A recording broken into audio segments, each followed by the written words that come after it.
Good morning, everyone.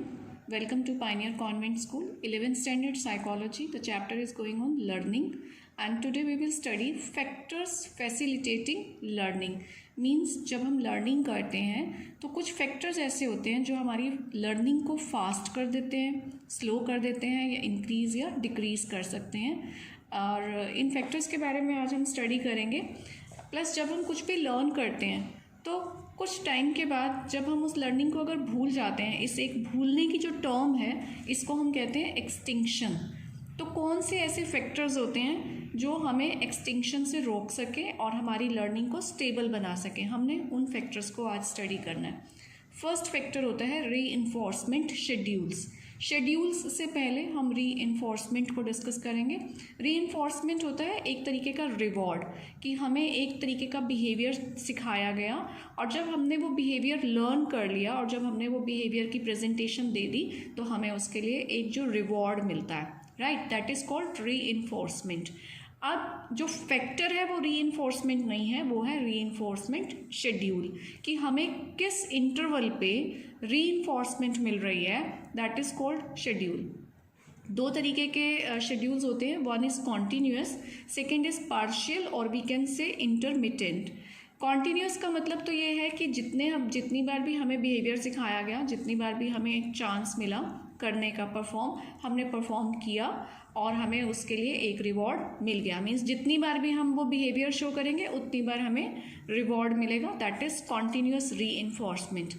Partial और intermittent का मतलब होता है कि ज़रूरी नहीं है कि हमें जैसे फर्स्ट हमने अपना बिहेवियर शो किया, हमें रिवॉर्ड मिल गया, हो सकता है सेकंड और थर्ड टाइम हमें वो रिवॉर्ड नहीं मिले, फिर फोर्थ टाइम मिल जाए, फिफ्थ टाइम मिल जाए, फिर हो सकता है सिक्स, सेवन्थ और एट्थ टाइम पे हमें रिवॉर्ड नहीं मिलेगा. मीन्स यहाँ पे हमें ये नहीं पता कि हमारे किस एफर्ट पे, हमारे किस चांस पे रिवॉर्ड मिलेगा और किस चांस पे नहीं मिलेगा. यहाँ पे हमें हर रिप्रेजेंटेशन पे जब हमने बिहेवियर शो किया हमें रिवॉर्ड मिला, तो यहाँ पे लर्निंग तो बहुत फास्ट होती है, हाई रिस्पॉन्स होता है. लेकिन सपोज़ यहाँ पे जब रिवॉर्ड मिलना बंद हो गया तो हमें लगेगा कि शायद इनकी पॉलिसी अब बंद हो गई है, इनकी पॉलिसी चेंज हो गई है, अब इनके रिवॉर्ड्स फिनिश हो गए हैं, अब हमें रिवॉर्ड नहीं मिलेगा. तो एक्सटिंक्शन भी बहुत फास्ट होगा. जितनी फास्ट लर्निंग हुई थी उतनी फास्ट एक्सटिंक्शन भी हो जाएगा, मीन्स फॉरगेटिंग हो जाएगी. लेकिन पार्शियल और इंटरमिटेंट में क्या है कि हमें नहीं पता कि कब अवार्ड मिलेगा, तो हम इसलिए हर बार वो बिहेवियर कंटिन्यू शो करते रहते हैं कि शायद अब मिल जाएगा, शायद नेक्स्ट टाइम मिल जाएगा, ठीक है. और वो बीच बीच में मिलता भी रहता है तो हम फिर से रीइंफोर्स होते रहते हैं और वो जो हमारा बिहेवियर है, जो डिज़ायर्ड बिहेवियर है, वो हम कंटिन्यू शो करते रहते हैं. तो यहाँ पे एक्सटिंक्शन कम होता है और यहाँ एक्सटिंक्शन फास्ट होता है. ये तो हो गया हमारा रीइंफोर्समेंट शेड्यूल. सेकेंड फैक्टर होता है motivation. Now this is very important factor because motivation क्या करता है, it arouses an organism to fulfil the needs. ये ऑर्गेनिज्म को अराउज करता है, मीन्स उसको एनर्जाइज करता है कि वो अपनी नीड्स को फुलफ़िल करे.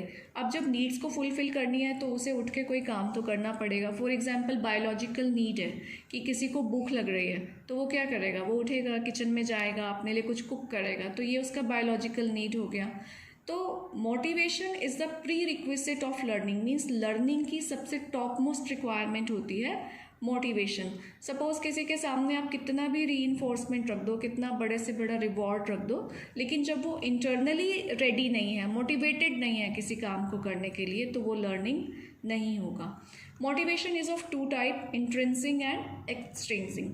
इंट्रिंसिक होती है जब हम अपनी इंटरनल हैप्पीनेस के लिए कोई काम कर रहे हैं. फॉर एग्जाम्पल हम म्यूज़िक सीख रहे हैं, उससे हमें फर्दर कोई बेनिफिट नहीं है, ठीक है, लेकिन हमें अच्छा लग रहा है तो हम कर रहे हैं. म्यूज़िक हो गया, डांस हो गया. जब हम अपनी एन्जॉयमेंट के लिए किसी चीज़ को लर्न कर रहे हैं तो हम इंटरनली मोटिवेटेड हैं, हमारे ऊपर कोई एक्सटर्नल प्रेशर नहीं है, ठीक है, हमें अच्छा लगता है इसलिए हम कर रहे हैं.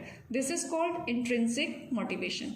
एक्सट्रिंसिक मोटिवेशन में क्या होता है कि जो हम लर्निंग करते हैं वो हम किसी गोल को अचीव करने के लिए करते हैं. सपोज़ हम किसी कंपनी में जॉब कर रहे हैं, हमें वहाँ का वर्क एनवायरनमेंट पसंद नहीं है या हमें वहाँ पे कंफर्टेबल नहीं लग रहा, फिर भी हम वो जॉब नहीं छोड़ रहे हैं क्योंकि हमारे ऊपर प्रेशर है कि इससे हमें सैलरी लेनी है, हमें अपनी नीड्स को फुलफिल करना है, एक कंफर्टेबल लाइफ लीड करनी है।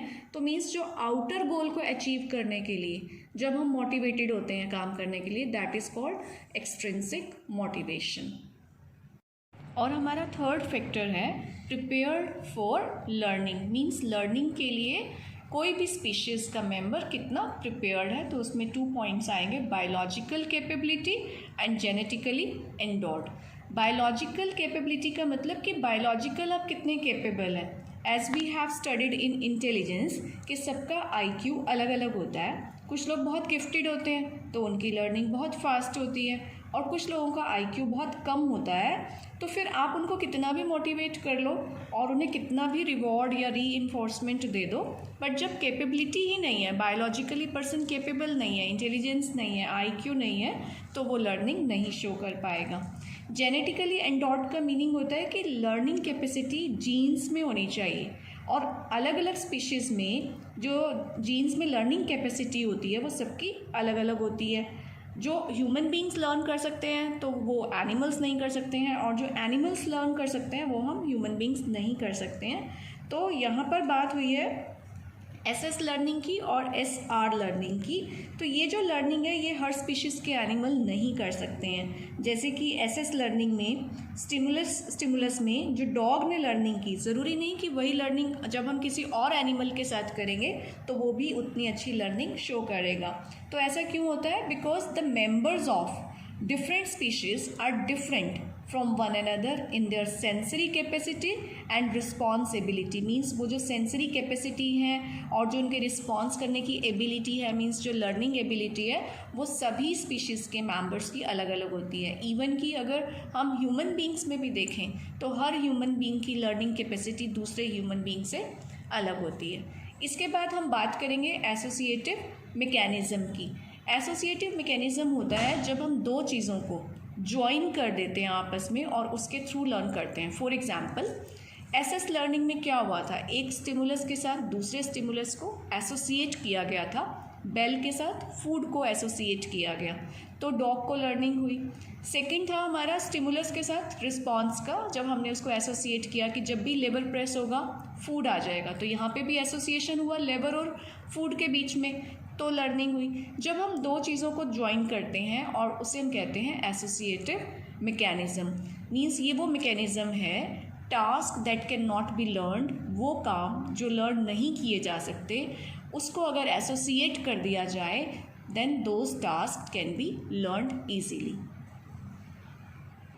और ये जो एसोसिएटिव मैकेनिज़्म है इसको हम अपनी लर्निंग में बहुत ज़्यादा यूज़ करते हैं। फॉर एग्जांपल जब आप एग्ज़ाम में जाओगे, आपने ये सारा लर्न करना है, तो आप क्या करते हैं, आप 1 पॉइंट के बाद सेकंड पॉइंट, थर्ड पॉइंट को कुछ एसोसिएट करते हैं, अपने माइंड में सेट करते हैं कुछ शॉर्ट फॉर्म्स में, या आप याद रखते हैं कि इसके लास्ट वर्ड के साथ हमें नेक्स्ट वर्ड को कैसे एसोसिएट करके आगे चलना है।